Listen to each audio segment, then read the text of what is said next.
ভক্তির আচার্য, সিদ্ধগুরু ও অবতারগণ।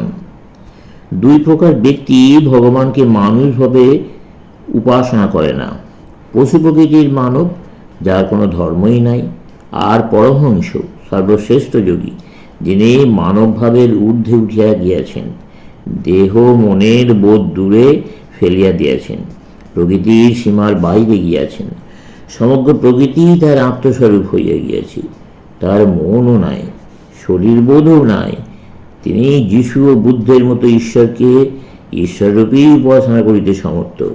তাঁরা ঈশ্বরকে মানবভাবে উপাসনা করেন না, আর অপর প্রান্তে পশুভাবাপন্ন মানব। আপনারা জানেন, দুই বিপরীত প্রান্তে চরমে কেমন এক রূপ দেখা যায়। চূড়ান্ত অজ্ঞান ও চূড়ান্ত জ্ঞানের সম্বন্ধেও সেই রূপ। এই দুই অবস্থায় কেউ কাহারও উপাসনা করে না। চূড়ান্ত অজ্ঞানীরা ঈশ্বরের উপাসনা করে না। মন বুদ্ধি যতটা বিকশিত হইলে উপাসনা করিবার প্রয়োজন অনুভূত হয়, ততটা তাহাদের হয় নাই। জ্ঞানীরা প্রকৃতপক্ষে ঈশ্বর সাক্ষাৎকার করিয়া ঈশ্বরের সহিত এক হইয়া গিয়াছেন, তাঁরাও উপাসনা করেন না। তাঁরা আর কাহার উপাসনা করিবেন? ঈশ্বর কখনো ঈশ্বরের উপাসনা করেন না। এই দুই প্রান্তীয় অবস্থার মধ্যে থাকিয়া যদি কেউ বলে যে মনুষ্যরূপে ভগবানের উপাসনা করিবে না, তাহলে তাহার সম্বন্ধে সাবধান থাকিবেন। সে যে কি বলিতেছে তার মর্ম সে নিজেই জানে না। সে ভ্রান্ত। তার ধর্ম অসার চিন্তা, শুধু বৃথা বুদ্ধির কারসাজি। অতএব ঈশ্বরকে মানবরূপে উপাসনা করা একান্ত আবশ্যক। আর যে সকল জাতির উপাস্য এইরূপ মানব রূপধারী ঈশ্বর, তারা ধন্য।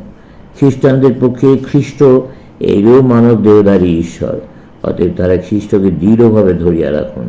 তাঁরা যেন কখনোই খ্রিস্টকে না ছাড়েন। ভগবৎ দর্শনের স্বাভাবিক উপায় মানুষের ঈশ্বর দর্শন। আমাদের ঈশ্বর সম্বন্ধে সমুদয় ধারণাই এইরূপে দেব মানবে বর্তমান। খ্রিস্টানদের একটি বিশেষ ত্রুটি যে তারা খ্রিস্ট ব্যতীত ভগবানের অন্যান্য অবতার মানেন না। খ্রিস্ট ভগবানের বিকাশ ছিলেন, বুদ্ধও তাই ছিলেন। এরূপ আরও শত শত হইবেন। ঈশ্বরের কোথাও ইতি করিবেন না। ঈশ্বরকে যে ভক্তি নিবেদন করা উচিত মনে করেন, খ্রিস্টকেই তা নিবেদন করুন। তাঁদের পক্ষে এইরূপ উপাসনাই একমাত্র সম্ভব। ঈশ্বরকে সাক্ষাৎভাবে উপাসনা করা যাইতে পারে না। তিনি সর্বব্যাপী হইয়া সমগ্র জগতে বিরাজিত আছেন। মানবরূপে প্রকাশিত তার অবতারের নিকটেই আমরা প্রার্থনা করিতে পারি। খ্রিস্টানরা যে প্রার্থনা করিবার সময় খ্রিস্টের নামে বলিয়া প্রার্থনা আরম্ভ করেন, ইহা খুব ভালো। ঈশ্বরের নিকট প্রার্থনা না করিয়া কেবল খ্রিস্টের নিকট প্রার্থনা করার প্রথা প্রযুক্ত হইলে আরও ভালো। ঈশ্বর মানবের দুর্বলতা বুঝেন এবং মানবের কল্যাণের জন্যে মানব রূপ ধারণ করেন।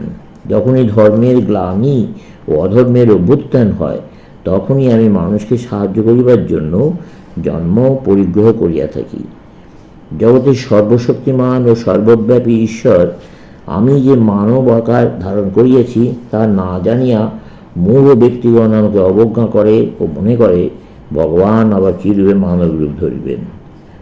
তাদের মন আসরিক অজ্ঞান মেঘে আবৃত বলিয়া তারা তাকে জগতের ঈশ্বর বলিয়া জানিতে পারে না। এই মহান ঈশ্বর অবতারগণকে উপাসনা করিতে হইবে। শুধু তাই নয়, তাহারাই একমাত্র উপাসনার যোগ্য এবং তাদের আবির্ভাব বা তিরোভাবের দিনে তাহাদের প্রতি বিশেষ শ্রদ্ধা ভক্তি প্রদর্শন করা উচিত।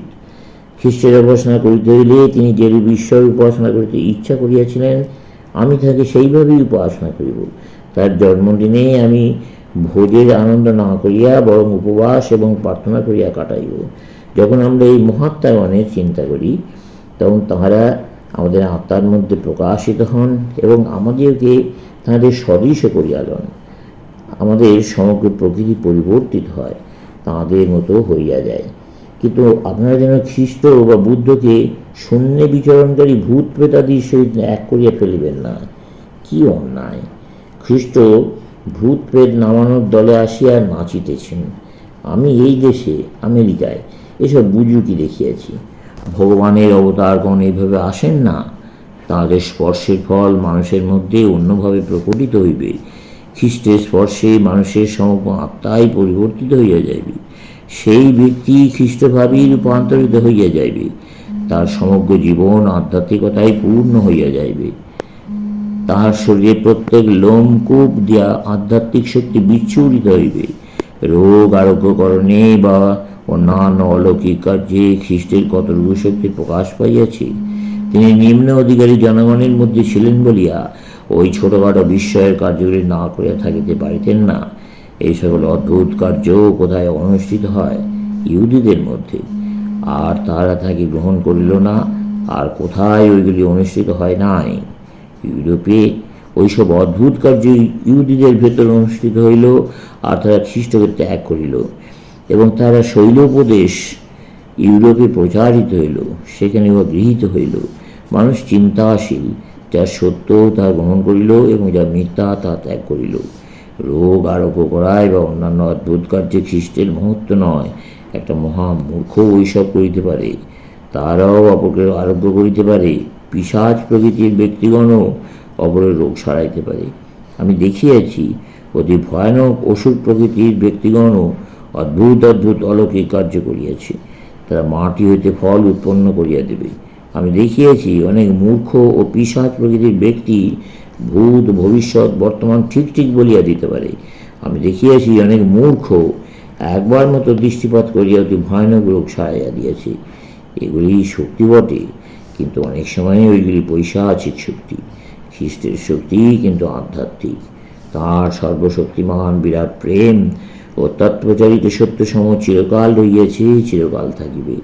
লোকের দিকে চাহিয়াই তিনি তাহাদিগকে নীরব করিতেন, এ কথা লোকে ভুলিয়া যাইতে পারে, কিন্তু তিনি যে বলিয়াছিলেন প্রবৃত্ত আত্মারা ধন্য, এ কথা মানুষ বলিতে পারে না। এ কথা আজও জীবন্ত রহিয়াছে। যতদিন মানুষের মন থাকিবে, ততদিন ওই বাক্যগুলি অফুরন্ত মহাশক্তির ভাণ্ডার হইয়া থাকিবে। যতদিন মানুষ ঈশ্বরের নাম না বলিয়া যায়, ততদিন ওই বাক্যগুলি থাকিবে। ওইগুলির শক্তি তরঙ্গ প্রবাহিত হইয়া চলিবে, কখনোই থামিবে না। যীশু এই শক্তি লাভের উপদেশ দিয়াছিলেন। এই শক্তি তাহার ছিল, যা পবিত্র আত্মার পবিত্রতার শক্তি, আর বাস্তবিকই ইয়া যথার্থ শক্তি। অতএব খ্রিস্টকে উপাসনা করিবার সময়, তার নিকট প্রার্থনা করিবার সময় সর্বদা স্মরণ রাখিতে হইবে আমরা কি চাইতেছি। অলৌকিক শক্তি প্রদর্শনের হাস্যকর ব্যাপার নয়, আত্মার অদ্ভুত শক্তি আমাদের চাইতে হইবে, যা মানুষকে মুক্ত করিয়া দেয়, সমগ্র প্রকৃতির ওপর তার ক্ষমতা বিস্তার করে, তার দাসত্ব তিলক দূর করে এবং তাকে ঈশ্বর দর্শন করায়। সমাপ্ত।